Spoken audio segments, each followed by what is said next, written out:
Welcome, everyone. We are so glad you are joining us. I'm very excited to introduce our special guest today. Her name is Dr. Tsao-Lin. Welcome, Cho. Thank you for having me. Oh, this is really exciting to be colleagues in the whole huge field of Chinese medicine. But Cho-Lin is the founder of Integrative Healing Arts in New York City. She's a licensed acupuncturist, herbalist, specializing in fertility, stress, anxiety, immunity, and sleep. And it was just so nice to have a little check in with Cho and to hear all that she's doing in her practice, integrating this whole field of psychedelic medicine. So hopefully we'll get to chat a little bit about that again, which I think is really, really cool. That whole huge growing field and how, as a doctor of Chinese medicine, how that's become a passion. So tell us a little bit about your background and how you got into Chinese medicine. Oh, okay. I actually grew up in a family of Western medicine practitioners, and it never really resonated with me. It was this kind of a very like you're sick, you take a pill, and even though my father wanted me to go into Western medicine, it kind of felt like it wasn't right. How I eventually found my way into Chinese medicine really came out of working in corporate, soul sucking work. And it was really there was a moment where I was like, I can't do, I need to do something that is going to be interesting, that will like feed me in a way that it continues to stimulate my brain, that I'm helping people, that I'm doing more, right? Doing more instead of being in a structure that's a hamster wheel. And I actually first went to massage school because I always loved body work and massage. And then from there, it was like, oh, I'm going to need more. Like, this is not going to be enough. And I really need to be able to, help more people. And so then I started, with acupuncture, Chinese medicine, and it just continues. It just continues. So. Beautiful. So a kind of a guiding principle of Chinese medicine is yin and yang. And I know this is something that we all get to help, like that masculine and feminine principles, right? In terms of energy medicine, there's this dance. So can you talk about yin and yang? With yin and yang, these are as you know, as a practitioner, that everything is really related to the yin and yang, right? That we're all looking at not just the masculine, the feminine. We're looking at the day, the night, internal, external. So we have this, you could call it the law of polarity, but also it is about dynamic balance and movement, right? Like the sun and the moon. And so living in, within these principles, we start to look at, how are we applying it to our life? Like, are we sleeping at night?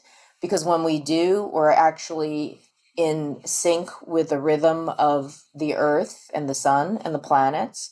And so we have to look at that, or are we going against it, right? So at nighttime, we need to sleep. This is yin time, right? And in the day, we are awake during the sunlight, we get the vitamin D, we get the energy, and that makes everything easier, right? So these are just very basic principles, which, as you know, it can become a lot more complex when you're looking at treating somebody or diagnosing or figuring out what might be out of balance.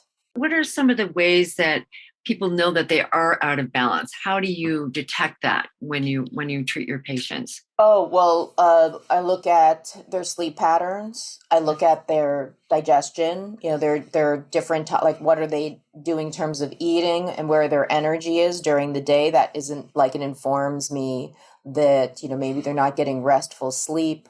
Oftentimes people are staying up past 11, watching Netflix or scrolling on their phone, and then they're missing that deep, deep window of the most yin time we talk about, which is when they need to be in sync and sleeping. So when I see that on their chart, or their that pattern happening, then that is like, okay, we know that their rhythm is off. And that's the circadian rhythm, right? That's the biological clock also. So that's a big deal in terms of organ function, and health. And so those are like very like things that I can look at, and those I have my patients work on their own. Like they need to be doing that, right? To put things uh, into perspective or structure accordingly.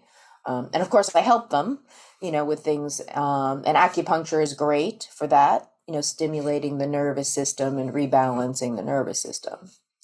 Exactly. So talking about the nervous system. So when we think about, yin is kind of representative of the parasympathetic nervous system. The yang is more of the sympathetic.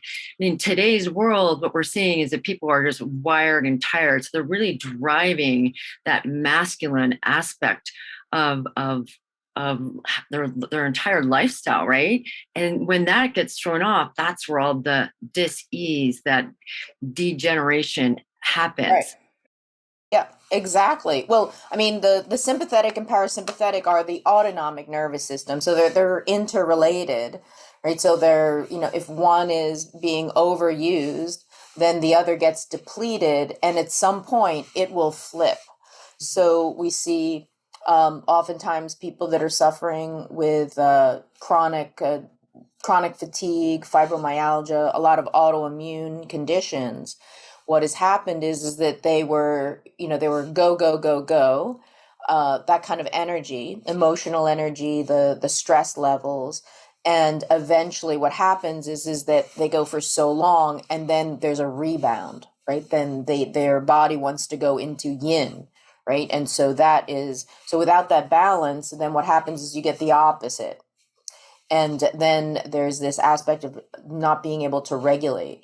So between the two, the parasympathetic and the sympathetic, it's really the nervous system that has that balance. And again, when we look at the day and the night, those are the areas that it'll show up. So someone who's up all night, sleeps all day, that their nervous system that's part of their nervous system has been dysregulated, we call it.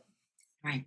So I bet like you, like me too, in my own practice, we're just seeing so many people that are literally they're stressed. They're not sleeping well. So explain how you diagnose your patients and what do you do exactly to help them restore that yin yang balance? A big part of it is that they need to be in alignment, right? They have to like they're the master of their body, right? So they're in control. Even if they don't know that they're in control, they're running it.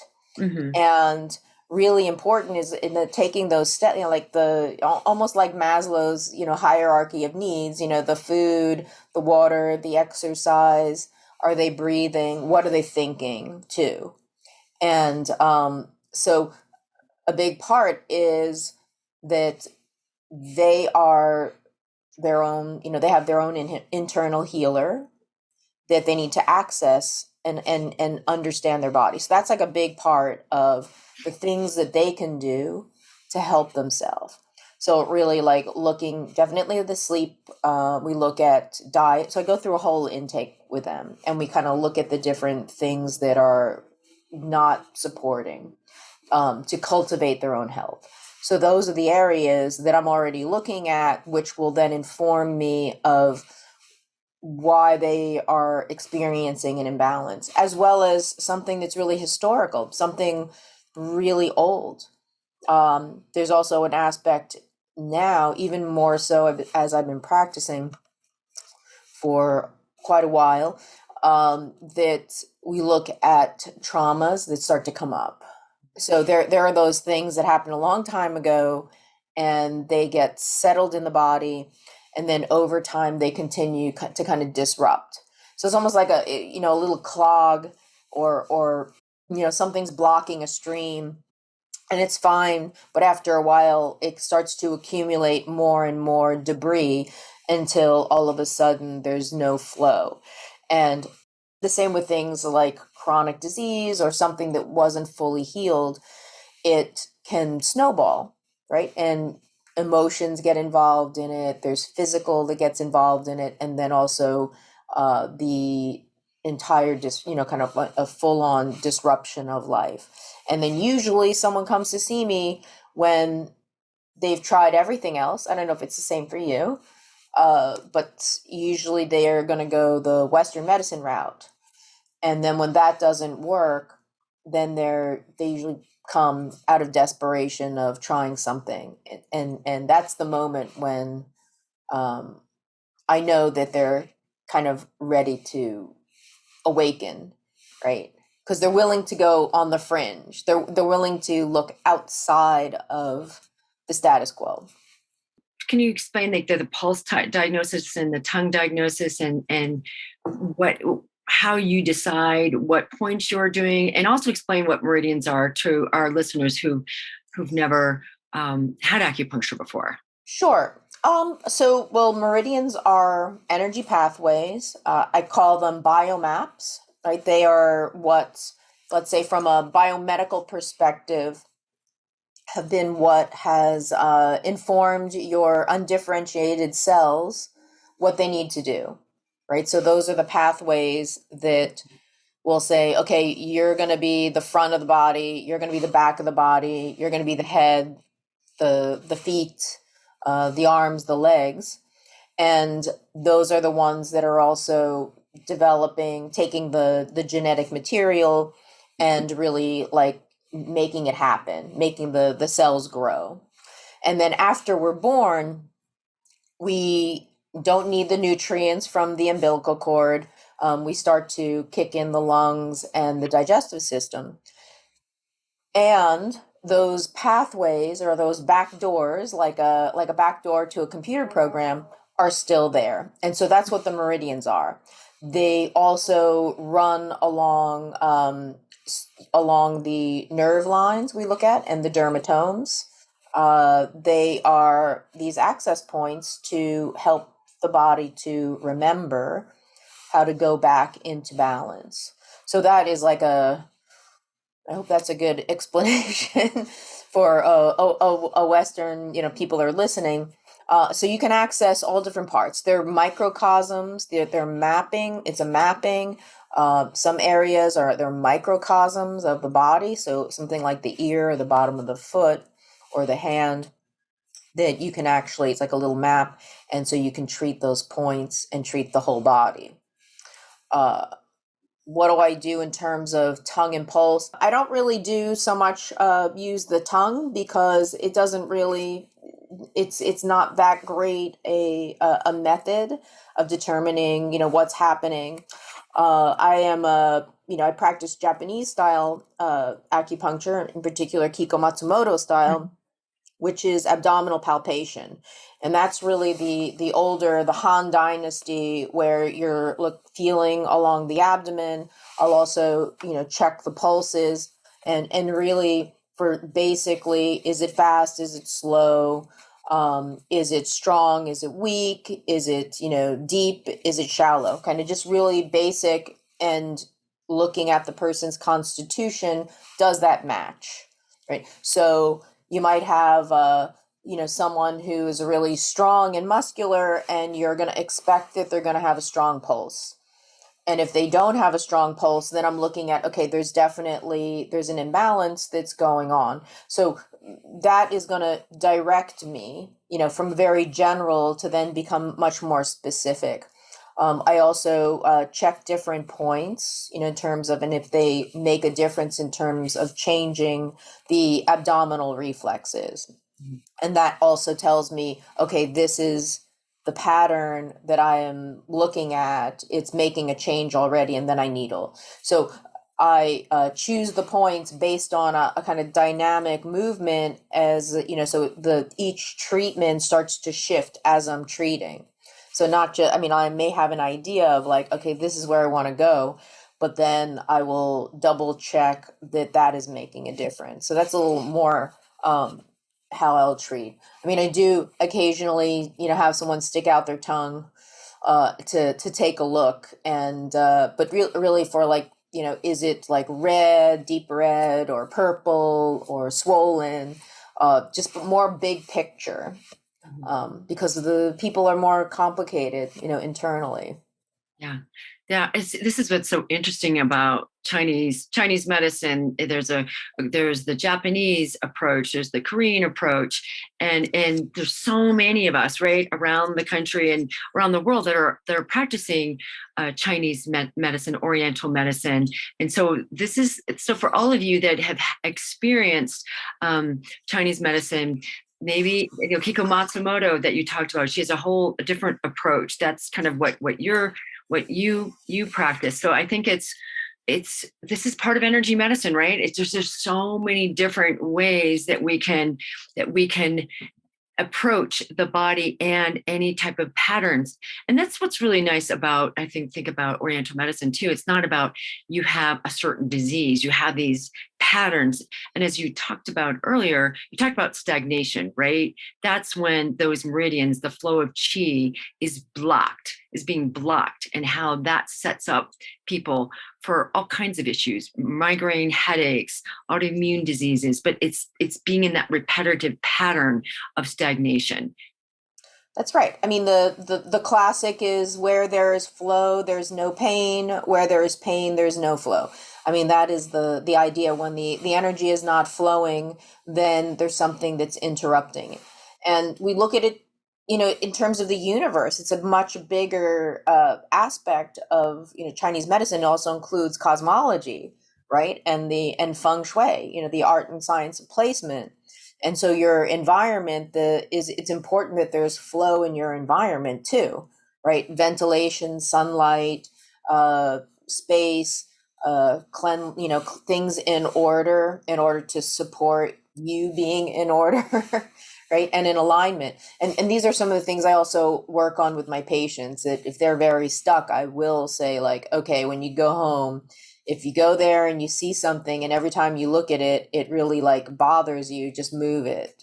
Physically shift the position, and you kind of like break that spell or whatever, the holding pattern, right? Because it can be overwhelming for someone. They're like, oh, I have to do this, I have to do that. Okay, just do one thing and see how that is going to just shift the energy, and then you can move on from there. Mm-hmm. It's just how we're so interconnected. And that's what's really beautiful. Yes. I think a lot of people in today's world, they're looking for, they don't want to just take a pill or a prescription, that they realize that how you started our whole conversation talking about this autonomy, this sovereignty, being our own best healthcare advocates. And it's multidimensional. It's looking at how we're living in our work environment, in our home environment. How are you sleeping? All of that matters so much. Yeah, I mean, it's a full practice, and as you know, as a practitioner, there are 8 branches, Mm-hmm. and those are of Chinese medicine, and really they're all ways to cultivate health. Right, this is like a process that we're in. It's not a destination. It's really this constant making yourself healthier, or maintaining health. I mean, maintaining health is really you're still moving forward. If you stop, or you start having negative thoughts, or other things, then that is the kind of like the entry for what they call the evil winds to enter, right? The doubt, the worry, the anxiety, and then that kicks off the nervous system, and then that starts to disrupt the sleep, the digestion, the overall health, right? So though you start to look at every aspect is important, and so you can just start by picking one, and then that will also help to lead you to doing things that are better for you consciously. Right? Mm-hmm. So you mentioned diet. How are you working with your patients in terms of what they're ingesting? So, my patients in New York are very stressed, like Mm-hmm. high intensity. And so it's really, they may be overdoing their, how they're dieting, they're juicing, I'm only eating organic, and they're all of that. And so the energy and tension around what they're doing is not great. There's sometimes they're taking too many supplements, Like I look, if Mhm. there's like a whole list, I'm like, okay, they're just, like poisoning themselves. No different than if you take a bunch of pharmaceuticals and people are just piling on tons and tons of vitamins and then actually not really eating like whole foods. So certain things that I will start is okay, no diet stuff. Like it has to be really easy for them to implement. So no Coke Zero, no fat free, no, like just remove those things that are very inflammatory and really looking at their energy around food and things that are working and that are not. And so this is a consciousness. Like I tend to say, stay away from, cow milk dairy. Maybe if you need dairy, shift it to trying sheep, right? Or goat. Uh, and also really looking at more plant forward thinking of incorporating more of a plant based and just consciousness over the foods. There's so much in New York that you could just go in and grab a sandwich or pre-made foods and packaged, and even if they're quote unquote healthy, they're processed. And so I really promote, okay, make some of your own food. You make your own food because there's energy and intention into it, right? And so that's where I would start with food. Of course, sugar, like all the sugars and the sweets and stuff like that. But for each person, I give them, go over it, and I was like, okay, maybe you can do a couple of things here, or not be too restrictive around it because the that's kind of like an eating disorder when we're Mhm. like, I'm so perfect, I can't eat anything, I'm restricting, then that is also a very negative energy, right? You can occasion, you have to be flexible, right? And so I look at what's the energy around it and also what kind of intention is in their eating, and we go from there. And Chinese medicine is really big on movement too, right? Exercise is medicine. So how are you instructing your patients in terms of that? Because right, we're becoming such a so many people are spending a lot more time indoors and are not getting the exercise that they need. Okay, so Maybe that's what not I true in New know York City as in much. New York City, well, people walk a lot in New Yeah. York, so that's the good thing. But Hmm. what I've noticed is, and this is because people do sit for hours and hours, but then they go to a gym and then they're just like spinning, the Peloton stuff, doing major workouts, extreme workouts, this kind of stuff. And then they're going from sedentary to, 100 miles an hour. And so what does that do? Stresses their body out, or they use adrenaline to fuel their exercise. And so looking at that kind of like the big swings, again, we're looking at, you need to, the function of exercise is definitely, you want to move your chi and blood, you need to tone the muscles, really get outside, not necessarily be in a gym with no windows. Hmm. You are looking at the strength, your gravity is 36 pounds per square inch. So really like doing things outside, you're already getting some resistance there, and breathing, that's a big part of it. So when you're exercising, yes, the idea is you're massaging your organs, you're breathing in the oxygen, and you're opening up the channels and improving the flow. And so looking at, how somebody exercises, like you can actually see they're dieting, if they're like restricting their food and exercising a lot. Then I look at this as a kind of energetic behavior, similar to eating disorders. And oftentimes I will ask, did you have an eating disorder? And they go, yes, I did, because you still see the energy of it. So my recommendation is really to, take days off to integrate your muscles and the energy. You want to do things like walking because you got to get out and change your environment. I like things like dancing, other, you definitely, you can run, bicycle, like all of those things, like activities. versus in a gym doing stuff. But that's still good too. Mhm. But not to make it into another stressful situation. Exactly. Yeah.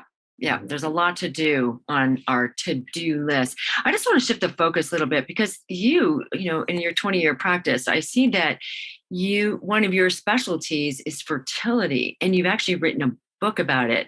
And there's an epidemic right now, right, of fertility issues. And it's not just the female body, it's the male body as well, right? So can you speak to that and tell us a little bit about your book and your research and how you're helping with a huge problem today? As you might know, a huge problem for, in let's say on the part for women, is that number one, they don't know their cycle, Hmm. and even worse, now everybody has an app, which I tell people to eliminate the app because number one, your phone is a stressor, Hmm. right? That people, they get on the phone, everything's on your phone, your text, your email, your work. And so when you want to have a child, it has to be, this is something important and separate, not, you know, bunched in with everything else. The other thing too is that, when a woman says like, oh, I don't know my cycle, let me check my phone, it's really disconnection from your body. And so the other thing too is these are private companies that are tracking your cycle and sharing your information. Who knows what, we need, health privacy. And that's a different discussion. So what I notice is that a lot of women have been put on hormonal birth control since they're a teenager, 15, 20 years, right? If they were 15 and then 20 years, they're 35, now they want to have a baby or get pregnant and it's not working. But the reason they went on hormonal birth control, was because of skin, because of painful periods, and whatever those conditions and imbalances were there are still there. They've just been suppressed. And so this is where I see that there is a lot more of people are comfortable with this kind of intervention with not knowing their body. And so what I do is I teach them how to chart their cycle, what they may need to do. Again, we're looking at the food stuff. A lot of the problems are like an imbalance in the microbiome, the diet, sodas, the environmental things that actually are endocrine disruptors. So what I'll do is we look at eliminating whatever we can, learning how to track the cycle, and also, I mean, I have a lot of other exercises that I give. And the same for the men. Most men, because of the fertility industry, they don't seem to be able to need to do anything, right? Because they're going to show up and give their sperm sample and it gets spun and washed and that's it. And so one of the things that I work with is really that relationship. I mean, this is a big ask. We want to bring a life into the world. And so it's a collaboration. It's not all on the woman. And so this is a lot of what I see is like the woman is searching and doing and changing diet and everything. And the partner may not be as involved. And that also creates a lot of stress in the relationship. So part of that is really that relationship of, what is this that you want? And it has to be a priority above, let's say just a little bit above your work, right? It just has to show up. This is important. So that every time you're doing something, it's not like, oh my gosh, I have to do it. It's really, I'm doing it because everything I do is leading me closer to having this baby, right? And so a lot of also is, the women have been told, oh, your eggs are no good, or the only way you're going to get pregnant is if this, and if you do this thing or this procedure. And that's really not true. And it plays upon fear, all these fears that they're not healthy, they're not worthy, that there's something wrong with them. And I I have to work with them around like, you got to get that out of your head. And I'm going to show you, I'm going to help you to be connected to your body so that because this is your body. And as a female, that this is what we have. This is our, I don't want to say our destiny, but we have this creative power. We've got the uterus. That's the special organ, right? That's what it's there for. It's not someone telling you, oh, your body's not right, you can't, have a baby. And I really believe that most women can get pregnant naturally. Of course, there are always the exceptions, right? The time of it, other health issues. The thing is that I hear all the time the same thing over and over, no matter what the age. The patients that come to see me, that the fertility clinics, they tell them, "Oh, your eggs are no good," or you're in menopause, and we're talking about 20-something-year-olds. And to a certain degree, it is the environmental things and the stressors are causing a lot of disruption. Stress hormones are the biggest disruptor of reproductive hormones. And so this is one of the things we have to get a handle on this, and we got to push out the fear. I tell them to clear the cookies on their phone and their computer, because that's also triggers. They start getting all these signals, and that messes around with their head. Definitely a mind body journey in so many ways, and the importance of detox, like you've mentioned, very integrative approach, and very very life changing for couples that are part of this co-creation with a doctor such as yourself. And I just want to mention to all of you listening that Cho wrote a book called "Will I Ever Get Pregnant? The Smart Woman's Guide to Get Pregnant Naturally Over 40." So thank you for that gift that you're providing, because I just feel that marrying the two Western and Eastern approaches, it can be very very helpful, because even with women that are going through in vitro applications, they when they partner with a doctor of oriental medicine, it's pretty amazing how effective it can be. So rather than seeing being two separate worlds, it's wonderful that Eastern and Western medicine are coming together in terms of helping women and men bring babies into this world against all odds, right? Absolutely. Yeah. I mean, and this is like, we have this opportunity now because of technology for families to conceive and to look at, disease and maternal, mortality. And there are like many things that we have now that we didn't have, thousands of years ago.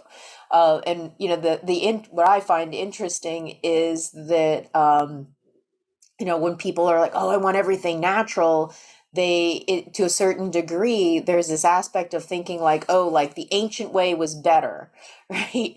The ancient ways have a lot of information that is extremely useful, including for today. Now, if they had IVF thousands of years ago, if that technology was somehow there, it would have been used to a certain degree, maybe not quite the same way, Mm-hmm. but for sure that um, we're moving forward, right? But we can't leave everything behind in terms of Chinese medicine. We're living in the U.S. We have a different environment than people had 2,000 years ago. We also have more access to things that can help us and change our lives. We're not working in a field to get our food, and so we need to look at taking the best of both worlds. So sounds like you've had some great success, like just for Oh people, yeah. because there's so many. um I have a feeling a lot of our listeners too, this energy medicine summit, looking at, any issue that we have, issues in our tissues, big, issues with the pain. Pain is really huge. And I know that's a big part of your practice. And then there's a lot of cancer, and there's a lot of heart disease. And it's really great that, in your practice, and that you get to help all of these patterns that we're seeing in today's world. Yeah, I mean, So as you know, we're in a health crisis. Like the U.S. is, I believe, is like one of is might be the most unhealthy country in the world, and that's because we have the cholesterol, hypertension, diabetes, heart disease really high, even though people live for a long time. Now, most of the the deaths that are associated with that or illness, those are all preventable, right? All of those things are preventable. Yes, there's always the exception that someone is born with something like a heart issue or type 1 diabetes or other kinds of health things that are out of their control. However, the US has a real problem. The Western world, I would say, with obesity Mhm. and the diseases that come with that, right? And so that has to do with our food sources, our lifestyle. Those are really lifestyle issues. They're not they're not we're not victims of it. We're a participant in this, and we really need to be able to be conscious. So, in addition to fertility and helping people with chronic and acute conditions, I know that you have a new passion that you've been working on this past year. Can you share that with all the listeners? Absolutely. We're talking about like psychedelic medicine. Is Mhm. that Right, yeah? exactly. I mean, this is a new old frontier, which my interest in it is that it's really spiritual medicine. It comes from indigenous roots, Mhm. and always was used with the sacredness and respect and about the relationship with the practitioner, the facilitator, and the participants, and the plant medicine, whether it was vines or fungus.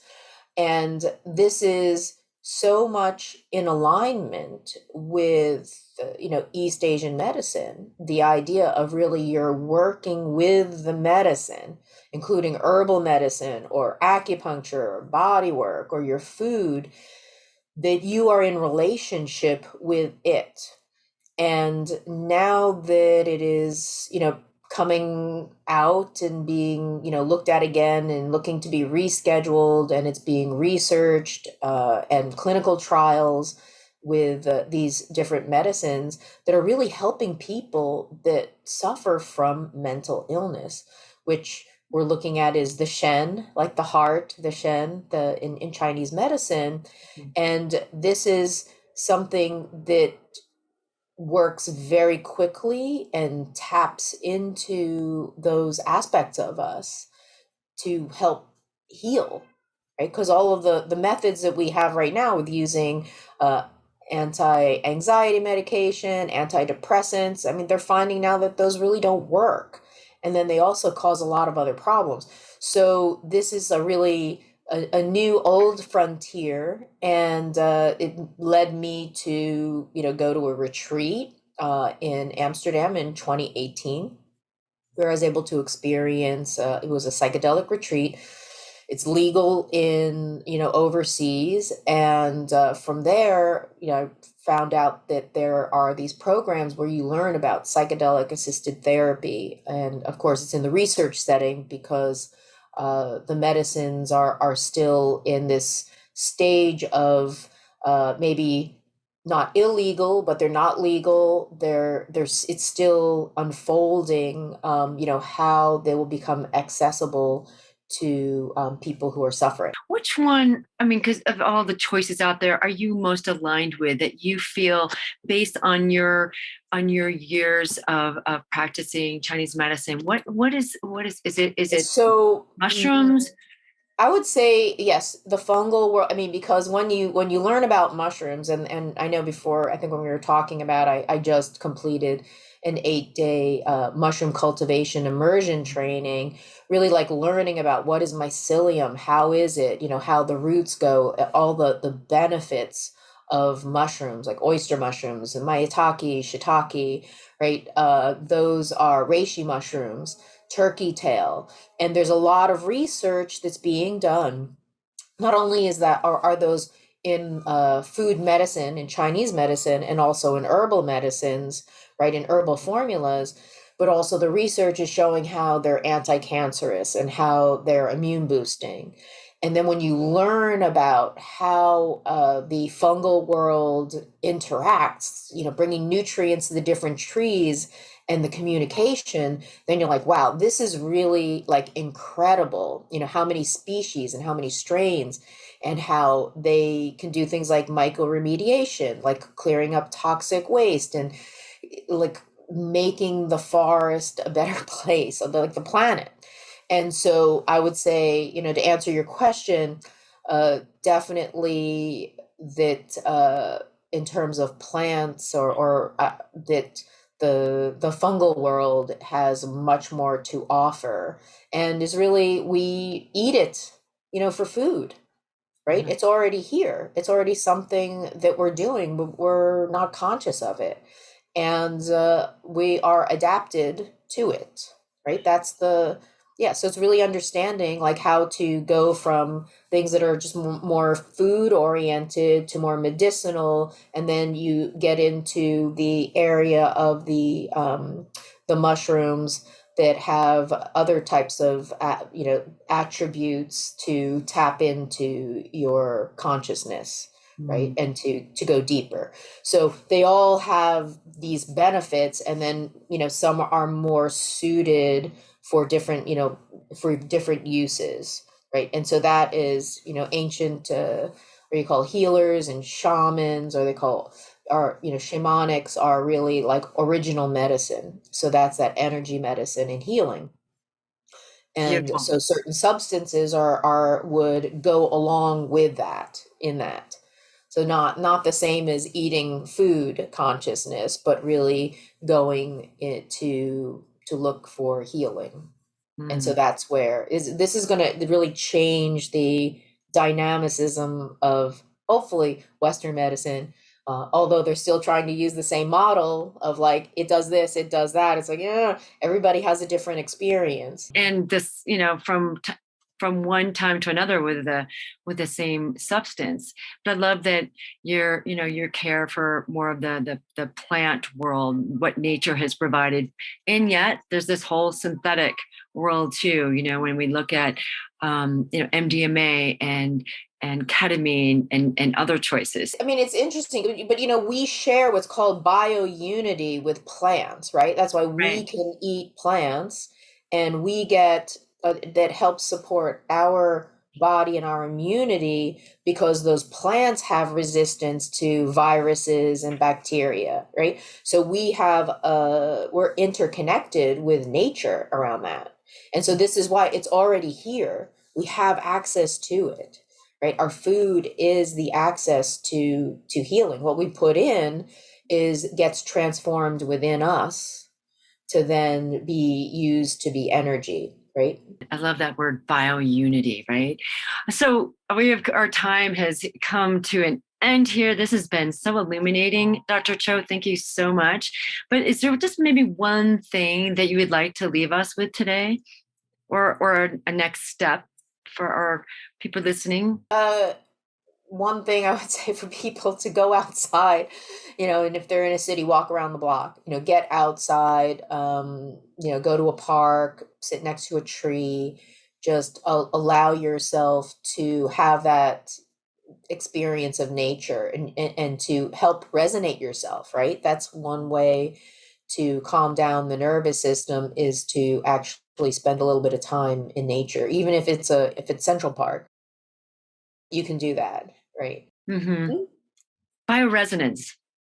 Bioresonance, yeah. We've Love it. got unity, we've got bioresonance. Yeah, and then that is actually a great way to help to balance your nervous system, right? You don't have to you can do lots of exercises too, like daily practices, but also it's a way of just go and you sit on a bench and you're in a park and just like be there and notice what you feel. And that's a conscious practice.